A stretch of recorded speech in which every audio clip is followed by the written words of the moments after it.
One more ice cream. One for each hand. Yep, it's in my bag. Babe, my papers are in my bag, which is in the car. I'll go grab it. Thank you. Yeah, kidding me? Sorry.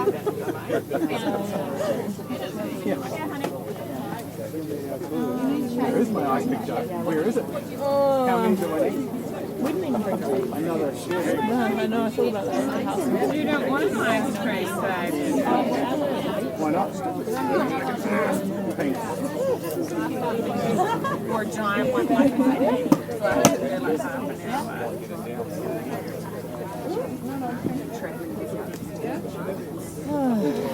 Sorry. That's all right. You know, that's everyone's getting a spot. I'm getting another ice cream. You see it? I know, well, I'm like, that's why it's there. You know, I don't think it's too loud. Yeah. We're really waiting for Sunshine's papers. Yes. But we're going to pretend we're waiting for my ice cream. And then we're going to see if I lick the microphone at any point during this. Oh, it's huge. Oh my gosh! We have to wait for you to eat that. This might turn into a different kind of show. Just start looking right away. Oh, Now we're going to see your smile. No one's looking how at far away are we? That was such great timing. It's going to work beautifully for you guys. I'll get some papers of my own. Yeah, well, you can make a start, right? Thank you. Yes, I can. I just want to welcome you to this gathering for Dooley and acknowledge just everyone that's here just at the start. Thank you so much for being here to support his family, to remember him. I'm Adam Duxfield, and I know it's a privilege to play a part in this and just sort of help things along a little bit with the almost formal part of this day. It's going to be a day that just lingers on because he wasn't. I'm wearing shoes. I think that was a no-no anyway. But he's definitely looking at us and hoping that we'll just get more and more relaxed as we go along. A chance to share some stories during this time together.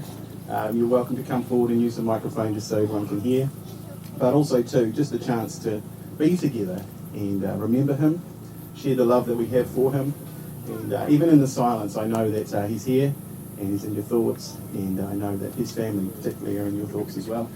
And so I just want to acknowledge right from the very start, this is a little bit out of the box, isn't it? This is a little bit different from normal, and that's the way it should be. And this ice cream is going to go sideways. You need a bowl. I need to get to another speaker as soon as I can. So, but first actually, I just do want to just acknowledge the fact that everybody's hearts here are towards this group, just here mostly. So at Suko, first of all, just want to acknowledge your love and your care, and the way that he felt for you, and the way you felt for him. And I know we have some words of your tribute soon that will speak to that, but I just want to express the hearts of everybody here towards you, and in this moment, knowing your love and your loss. And as a very proud dad, to Sunshine, to Jade, and we remember Sean at this time, and some of you know that obviously he passed away a little while ago, but has been a part of this family circle all the way through. And so Dooley always felt, I'm going to call him Dooley. Some of you might know him as Dean, some might know him as Blythe, the IRD might know him as something else. Please, I don't know, there's a few names, some of which I can't say, but I'm going with Dooley today. But I know that he really believed in the welcoming spirits, those gathered around us that we can't see.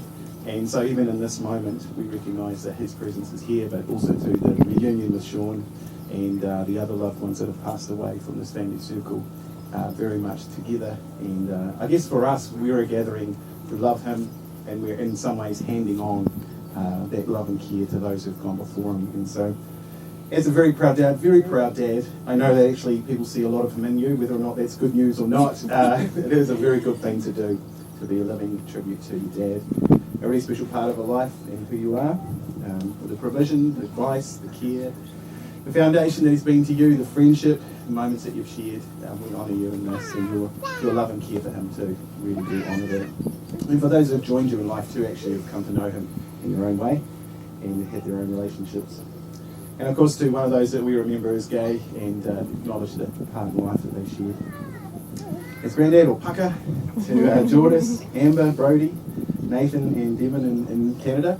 So hopefully we've got a wee video going to them at some point, but we know that they're in our thoughts. But these younger generations, a lot of joy, a lot of fun, a lot of memories, a lot of stories, and we honour that in this moment too. As a brother to Shirley and Clint, to extended family, those in this country, particularly those in Canada, and those that have passed, those that are very much wishing they could be here, and I know there's a lot of people in this moment wishing they could be with us. And for those that are here, just really appreciate your presence and your travel, your care, your thoughts, your strength and comfort for this family. For all those who sent through messages, stories, memories, for all those who have been in touch, and I know will be in touch. We just take a moment to recognise the way in which Dooley's been woven into so many people's lives and will remain woven into so many people's lives. Ice cream's going now. Just one moment. Technical difficulties. Not difficult at all. Nearly there. All right.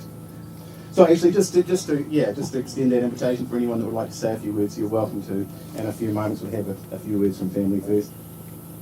But at the end of the service, I'm going to say a few words of is that all you're watching? A few words of committal commendation, and at that point, we'll just invite you to grab another ice cream if you like, and just go past his ashes and just take a quiet moment there. There's nothing too formal about it.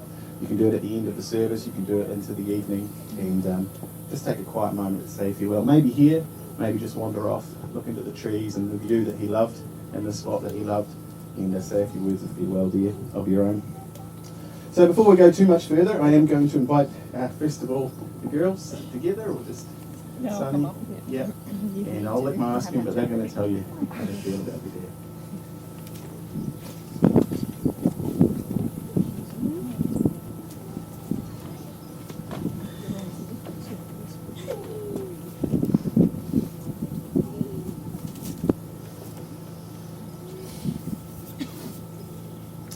My name is Sancho. I'm Blair's oldest daughter, and this is my younger sister, Jane. Dad named me, which is obvious when you think about his hippie, laid-back lifestyle and the era he was brought up in.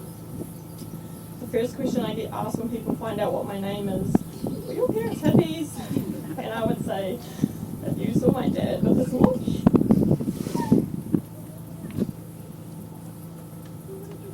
If you saw my dad with his long hair, I had a very unusual name as a child, and I think even with all the unique names out there, it is still pretty rare. Dad used to sing "You Are My Sunshine" when I was a baby. It is a hard name to live up to, but I'm grateful to have such a beautiful name that makes people smile. Anyway, on to Dad. He was born in Esterhazy, Saskatchewan in 1942. His nickname was Dooley. A lot of people thought that was his real name. Abby, I think, had trouble accepting it. Dad has an older sister, Shirley, and younger brother, Clint. He had a son, Sean.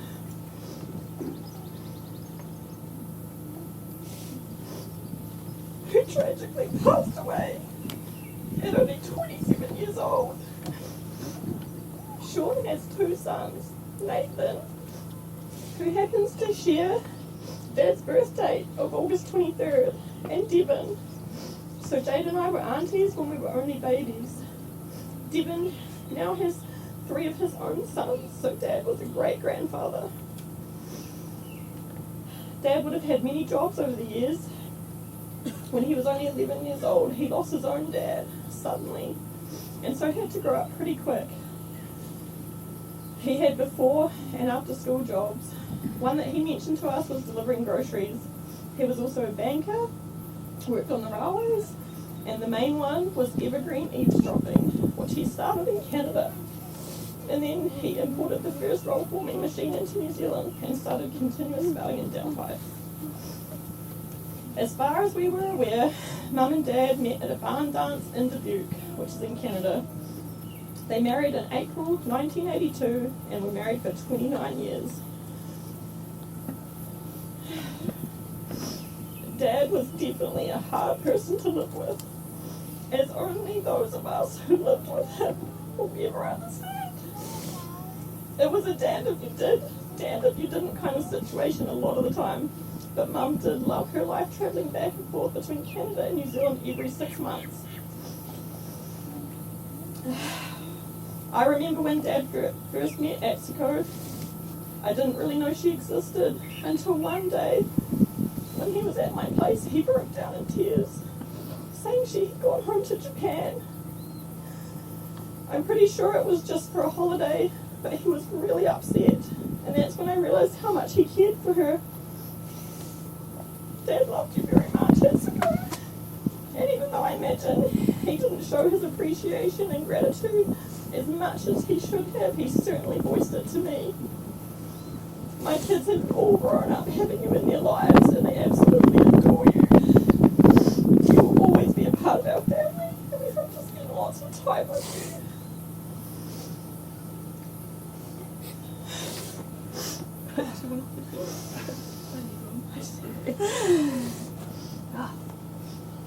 Dad had a real soft spot for animals.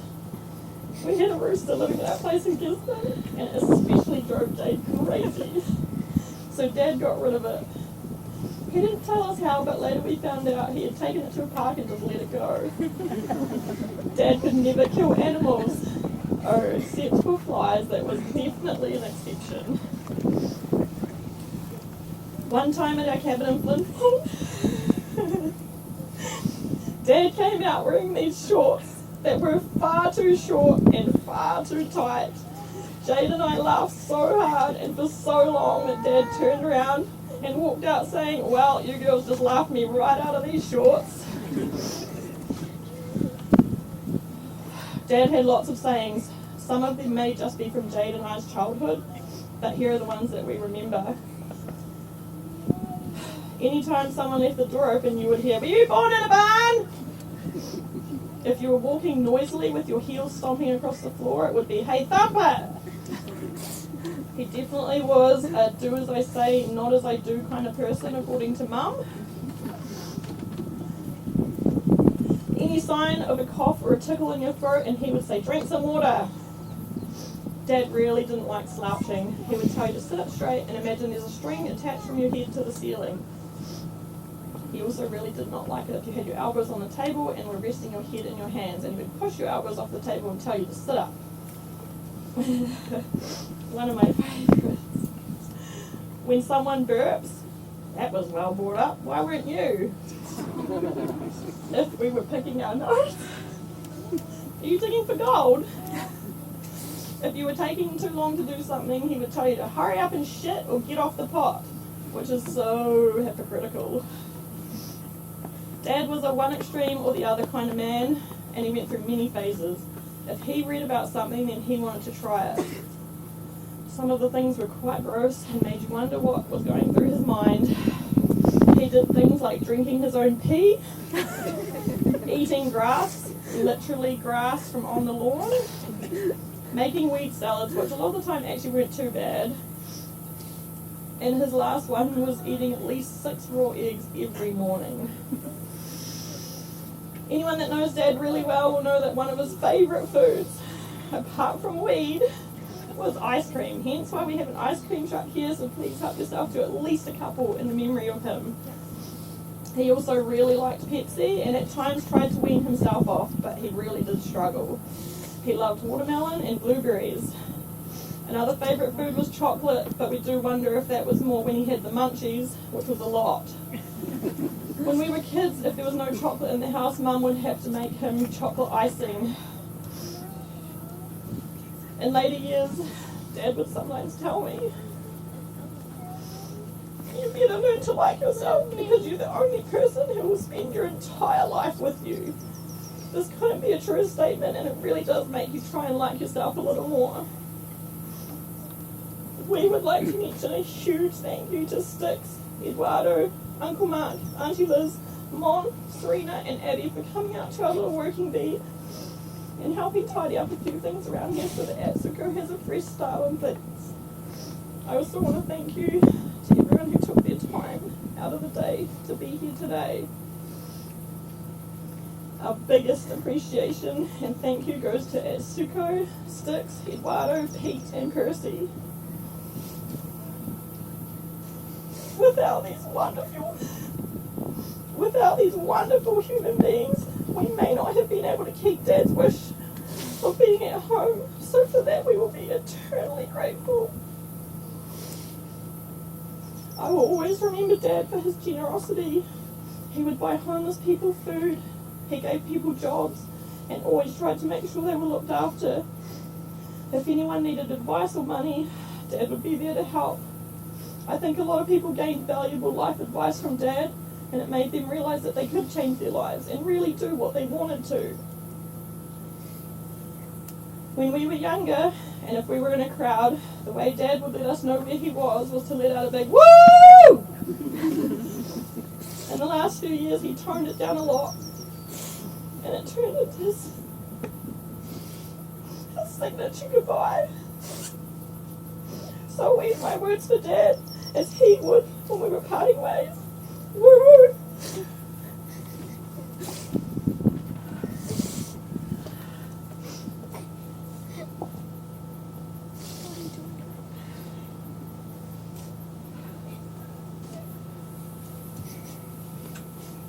Now that I've made everyone bawl their eyes out.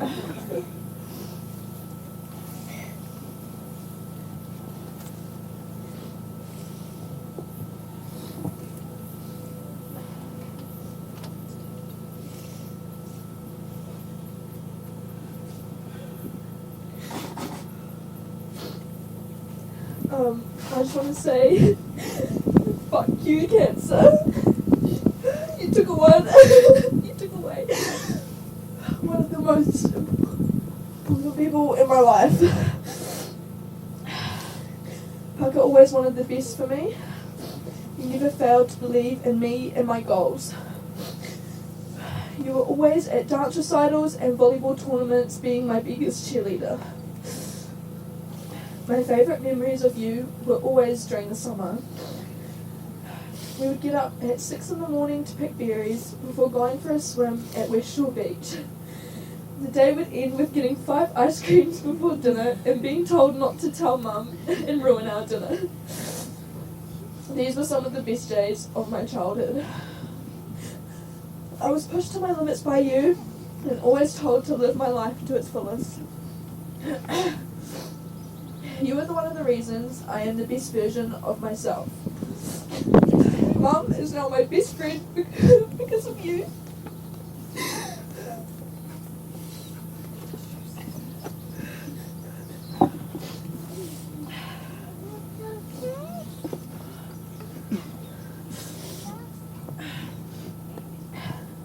You opened my eyes and made me realise that she is the realest person in my life.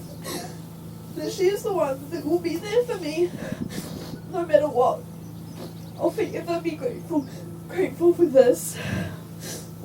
You had a big impact on my life and everyone that knew you.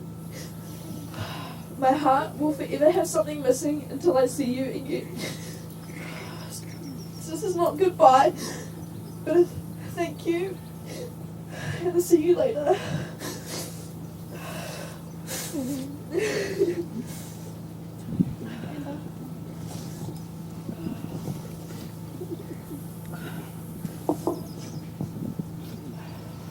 Hi Parker, he lives in a really small house that's so warm and cozy. He's a big garden that grows fruit for us to collect. He has lots of bees and makes honey that's nice and sweet. He is funny and buys us presents, but I will always remember my Parker is kind and gentle. I love Amber.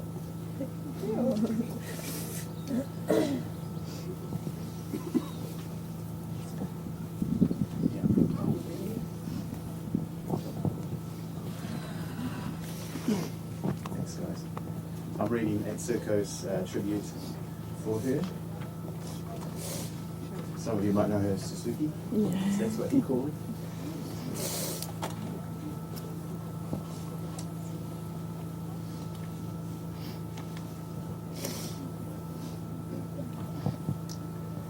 My dearest Dooley, I still clearly remember the day you found me, the orphan from Asia, which is what you said, on Gloucester Street after we'd met a few times through a mutual friend.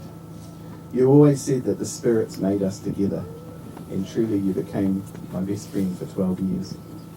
I was definitely attracted to your sense of humour and your way of thinking, and having ideas that were very different from everyone else's in a positive way.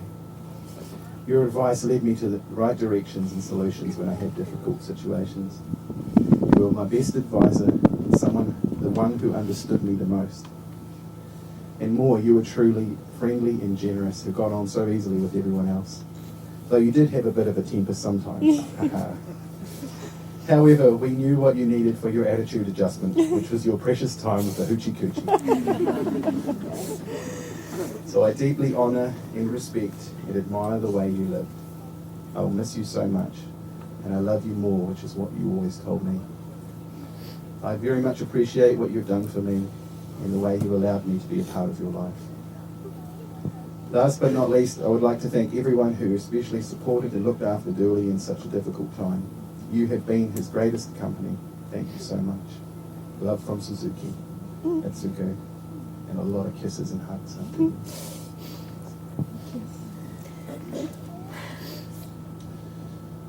So we have a tribute sent through that I'm going to play for you from Lisa. Not able to be here, would love to be here, so this is for her uncle. And I'll just play it through the system here. Uncle Blythe was, well, obviously my own. Hey everyone, and greetings from Canada. I wish I could be over there in New Zealand today, but alas, I am here. My name is Lisa, and Uncle Blythe was, well, obviously my uncle. Yeah, and I just wanted to thank Sunny for allowing me to say a few words, even though I can't be there in person. Blythe meant a lot to me. He was one of my very favorite people in the whole world, and so yeah, I took some time to write something up for him. I feel like I am an author, and I could probably write a book about him, and who knows, maybe someday I will. But for now, I just wanted to share a few of these words, some reflections on what it means to be part of a family, and all the lessons that my uncle taught me. Family. There are many types of family in this world. There's blood family, there's chosen family, there's adopted family. Blythe and I are part of the same family tree, and when I think about the tree that was us, I think about roots with deep connections, the intertwinings, and the wisdom that lies beneath the surface. I think about all the ways my uncle helped me grow and how I reached my branches up as high as I could, but always with the caveat he gave me to remain humble. Humility, love, connection to the land are three of the more important lessons that I learned from my uncle, and those lessons will help guide me for the rest of my life. He's always been at the center of my life as one of my greatest role models, and he's really helped me to make sense of the world and my place in it. I didn't meet Blythe, who we lovingly call Uncle Wizard, until a bit later in my childhood. We used to live up north in Terrace, but once we moved down south to Cranbrook, which was sort of on this nice route across Canada on the way to Flin Flon, so Blythe would stop in and visit us, and we never knew exactly when he was coming. Sometimes he would call before he left Vancouver, and sometimes he wouldn't call, he would just show up. And sometimes he would call and say he was coming, and then he'd show up a few days late, or sometimes a week would pass and we'd have to call and he'd still be at Jack's house and be like, oh yeah, right, I'll be there soon. Anyways, regardless of when exactly he was coming, I always remember the excitement I felt on those days, because I'd look outside and I'd see his van there, and I just knew that the house would be full of all his great energy. And he would come in and we would hang out and we would talk and we would laugh. And I always felt like I was a bit wiser every time he left, because even though I was a teenager, he always treated me like an adult. And he let me have a voice. And I felt like my opinion was actually worth something, which is not a feeling that I had a lot as a teenager. And I also knew I could count on learning something from him each time. And those lessons were usually about how to live a good life. And those ideas became foundational as soon as I became an adult. I appreciated a lot of things about Blythe. I mean, he was just this amazing, vibrant person. There's just really nobody like him in the world. And the one thing that's great about that is that he was always exactly himself. I only knew him for maybe 25, well, I guess I probably knew him for closer to 30 years, because as I mentioned before, I didn't meet him until a bit later on. But for all the time I knew him, he always looked the same. He had the wild hair. He always wore the sort of, the dressy kind of pants, the khakis. the t-shirt with the plaid shirt over top. He always acted the same. He had the same expressions. And he even smelled the same. He always smelled like a health food store. And he had the same relationship to the world. It was this unshakable sort of rooting down into the natural world around him. And another thing I noticed about him is he always knew how to live exactly in the moment that he was in. When I think about myself, I'm always thinking 5 years in the future, and I'm always agonizing about things I did 5 years ago that I wish I didn't do. And he never got that with Blythe. He was never lamenting the past. He was never wishing about the future. He was just there. And he was looking around, and he was telling you what he saw. And I always felt, that I was able to just do that same thing. As soon as we were together, it was like I could just separate myself from all of that noise around me, and live like him. He was, he wasn't in his head. He was on the earth, and it's so rare. And I also appreciated that he had this really great embodiment of complexity. He was so full of love for the world, but he had his edge, right? Like, he really didn't like the government, didn't like doctors, and he didn't like you to, try and tell him anything about those things that was positive. He would just cut you down immediately. And at times, he would eat healthier than a Buddhist monk who was on a cleanse. But then you'd catch him, drinking 2 liters of pop in a single sitting, or, I have this great photo of him, and maybe you'll see it. I think Sonny was going to print a copy of it, and he's holding 2 ice cream cones because he'd eat both of them at once. And that was fine. He was real, and he was human, and he was exactly his authentic self, no matter which way you looked or which way you turned it. And he was this, this wild, lawless man, and he kind of looked like a draft dodger, and he kind of looked like a wizard. I mean, like, we called him Uncle Wizard because he looked just like Gandalf sometimes, especially if you go for walks with him and he's got his walking stick, right? I mean, like, 100% wizard.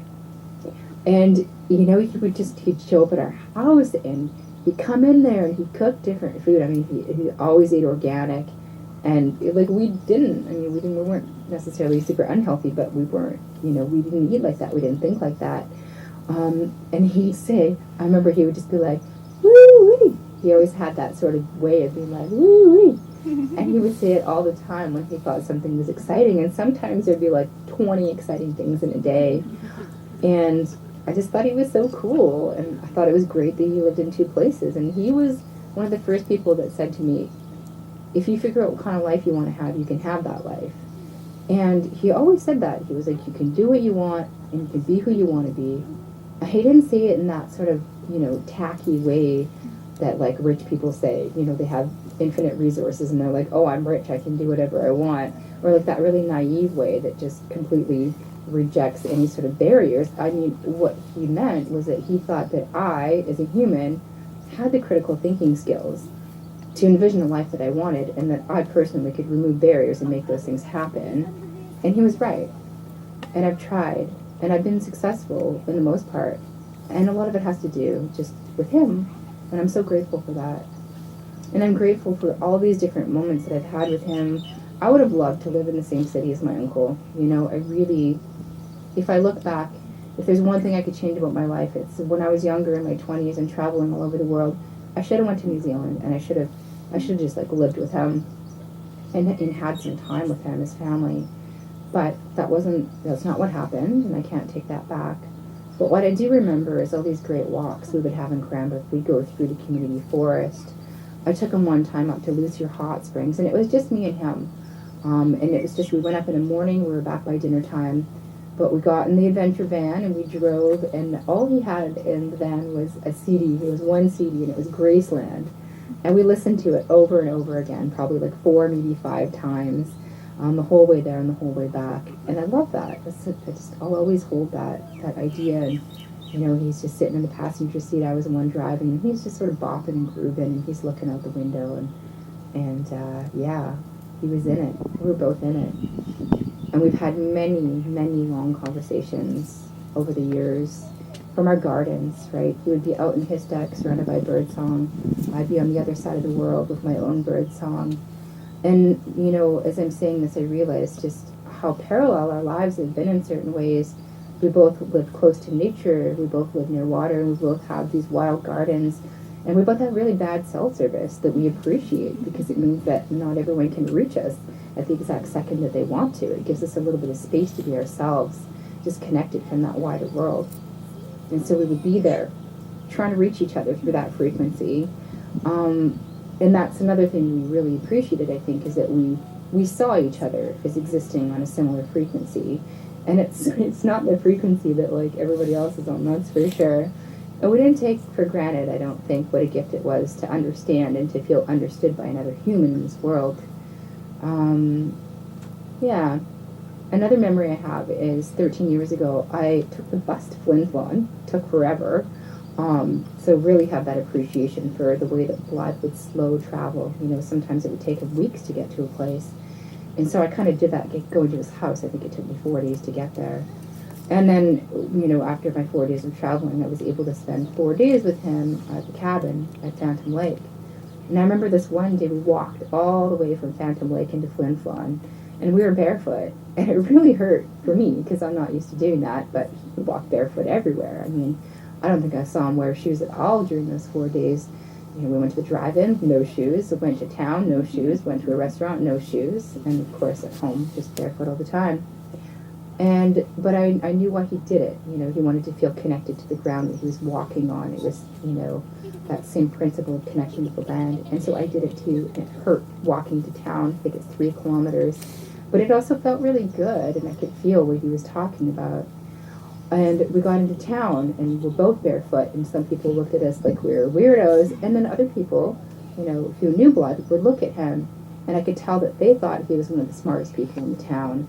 And I have a feeling that's kind of the way that Blood walks through the world, is that you either looked at him and you thought he was a weirdo and you didn't get it, or you looked at him and you thought, you know what, this is a really smart guy, and he knows exactly what he's doing. And that's how I looked at him. I think he knew exactly what he was doing. He was certainly one of the smartest people in my life. The last memory I wanted to share is the opportunity that I had last year for Maddie and Scarlett and I.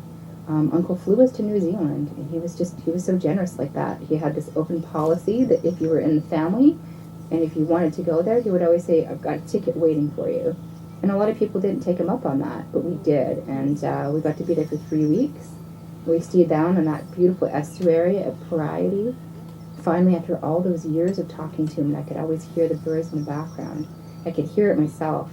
And it was awesome, because whenever he would call and leave me messages, because, you know, I have bad cell service, so often he'd be calling in, and he'd miss me because my phone wasn't working. And he would always say, he'd be like, bonjour, because my phone message is part in French, part in English. So he would always be like, bonjour, mademoiselle. And he would tell me that he and the birds were calling from New Zealand. And it all roots back to that idea of good relations with the land. And I know that he believed in our indigenous ancestry and claims that we had it, and sort of lived by those principles of land connection. You know, and so for me to have the opportunity to be there in this place where he was, you know, so connected with nature and living exactly the way he wanted to, off-grid, that beautiful world he created, it was vibrant and it was magnificent. And I just feel really grateful that he was able to share that with me. You know, as I'm saying all of this, I just want to be 100% clear that I'm totally in denial that Blythe is not with us. It's easy for me in Canada to not realize that because, you know, unlike his children, you know, I'm thinking about you, Sonny, just who goes over to his house every couple days. I mean, that loss is colossal for you, and I feel that for you, and I'm so sorry. Whereas for me, I get to still live in this dreamland a little bit longer that he's still here. You know, maybe a year will pass and I'll realize that I haven't received one of those beautiful phone messages with the birds in the background, and maybe that's, you know, maybe that's the moment it's going to hit me. I don't know. But he always seemed immortal to me. He seemed like the kind of person who was literally going to live until the second the world ended. And maybe he will. Maybe in his own way. Through those seeds that he planted in other people, those seeds that will continue to grow, maybe he will live forever. I know for me, I think the best way for me to move forward without him is to keep those lessons that he taught me at the center of my heart. Those lessons of love and humility and generosity. And even though death is hard, it can also be beautiful.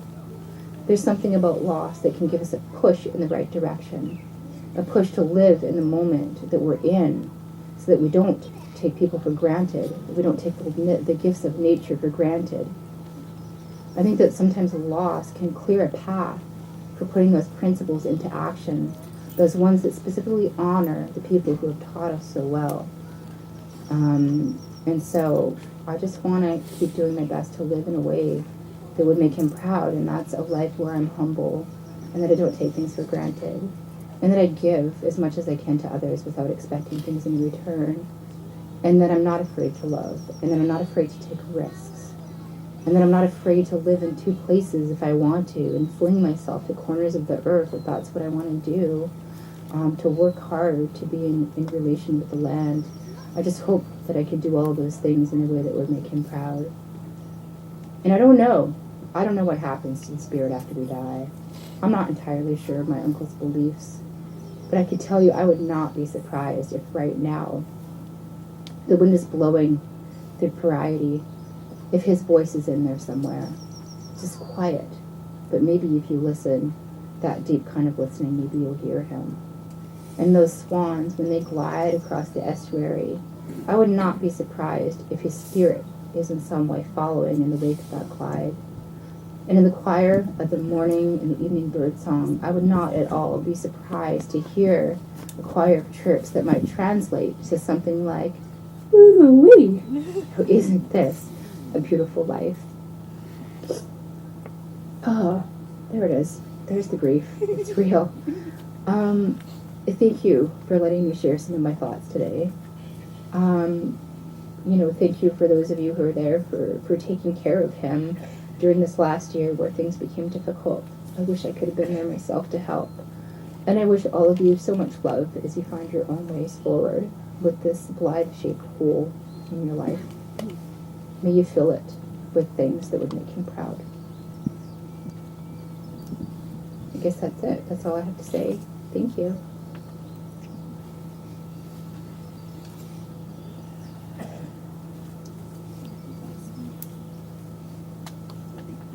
Beautiful words of reflection from Lisa, and certainly within that I know she's put words to a lot of what people were feeling here today and perhaps haven't been able to put into words.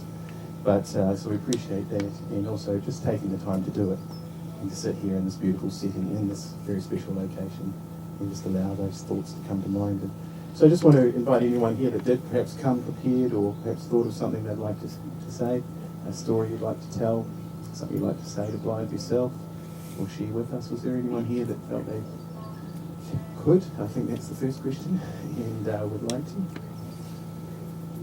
Because I do know that not only is that difficult in this moment, but the rest of this day is very much open to speaking to one another and telling some stories.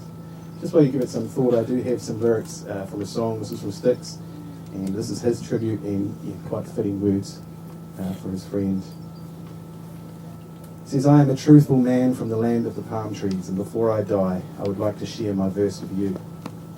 For my verses are clear green, they are flaming crimson. My verses are a dear sky for which I look for my beloved mountain. And with the poor people of this earth I will cast my fate, for the streams of the mountain are far more pleasing to me than the sea. So I grow a white rose in June as in January, for the sincere friend who has given me his outspoken hand. I am a truthful man from the land of the palm trees, and before dying I want to share these poems of my soul. My verses are clear green, they are flaming crimson, and I grow the white rose in June as in January, for the sincere friend who gives me his hand, even for the cruel one who would tear out my heart with which I live. I do not cultivate thistles or nettles, I cultivate a white rose, even for the one who would tear out my heart with which I live. I will not cultivate thistles or nettles, I cultivate a white rose." Beautiful words. Any here that wanted to say a few words at this point? It's okay. So perhaps just together we just want to take a moment to commend Dooley to his rest, and knowing in so many ways his spirit goes with us, in those memories that we can share, and the silences and the things he's taught us, and in the generosity of his heart through the years. And so it's my privilege just to lead us through a few words, and commend him to his rest. And then I definitely need to encourage you to have another ice cream, because that is only fitting. And perhaps as you'd have one or two, come back past his ashes and just take a moment after this time and just say a few words of your own to him as you feel ready. But Dooley, your family and your friends, they've gathered around you, drawn not only by the sadness of your passing, but even more so by thankfulness for who you are, for who you'll always be to them.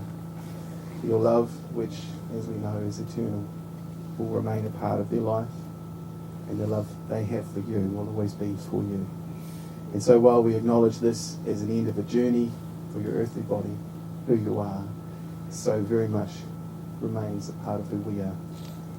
And we shared memories here today, and we'll continue to do that. We celebrate the things we treasure and we are grateful for. We speak to you here and in the days to come in words and in silence, all to tell you over and over again how much you love. And we know this is our journey, to remember you and to miss you, to remind each other of you and include you as always in our lives. And we here know that your journey is from this world to the next, to those who have gone before you, who await to welcome with open arms, welcome you to a place with no more pain or sorrow, no more tears or parting. And so we here commend you to go on that journey. With our love and with our promise, we hand you over to those who await you. And until the day with hope we meet again, we say be at peace. And even as we entrust Dooley into the hands of eternity, we commit his body to its rest. Earth to earth, ashes to ashes, and dust to dust. This is completeness. So rest. Rest here, your work is done. And rest in the certain knowledge that your memory lives on in the hearts and minds of those who love you, and always will. And this an Apache grief blessing for those here and for him. May the sun bring you energy every day. May it bring light into darkness in your soul. May the moon softly restore you. May there be restful sleep and peaceful dreams. May the rain wash away your worries. May it cleanse the hurt that sits in your heart. And may the breeze from the sea blow new strength into your being. And may you believe in the courage of yourself. Finally, may you walk gently through this world, keeping your loved ones with you always, knowing that you are never parted in the beating of your heart. May you be at peace. May you be at peace. So just as we play a final song, as I say, you're welcome to come forward and take a wee moment here. It's where his ashes are, but at the same time, it might be that you want to walk into the rain, into the estuary, and take a quiet moment with Clive there. Feel free just to move as you feel ready.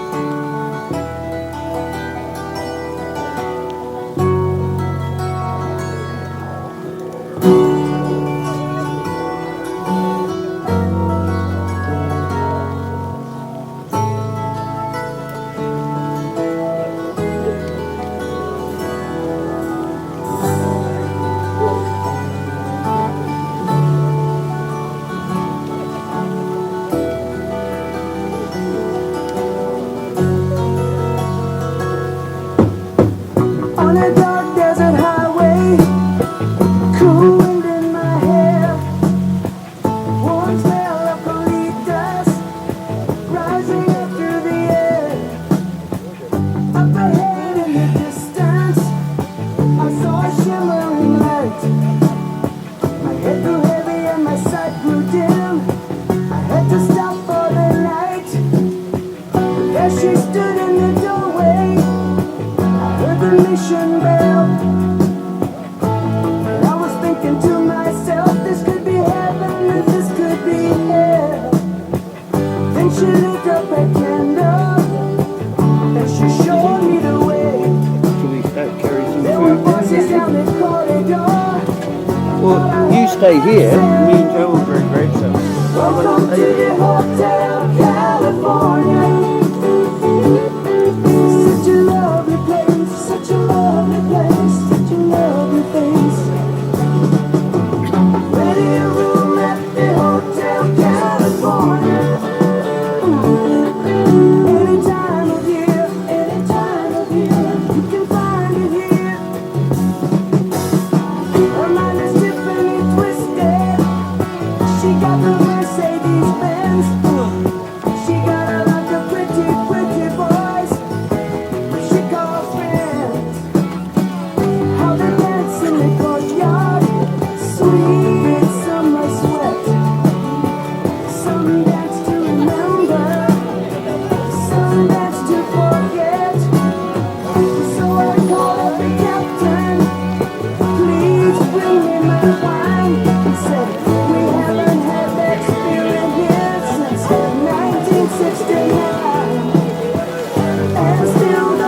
Big champagne on ice. And she said, we are all just prisoners here.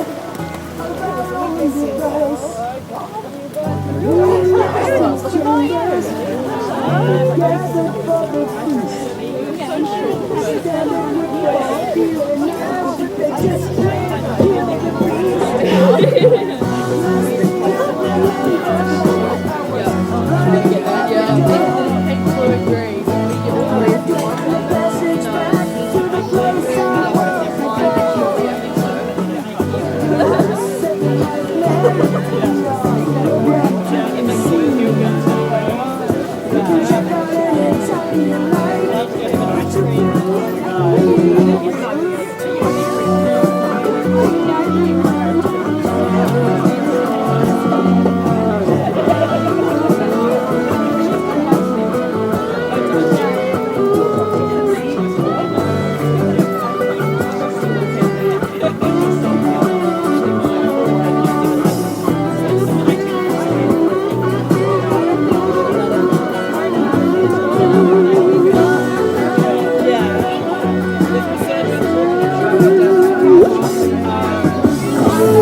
Held out for a while, maybe the Paso,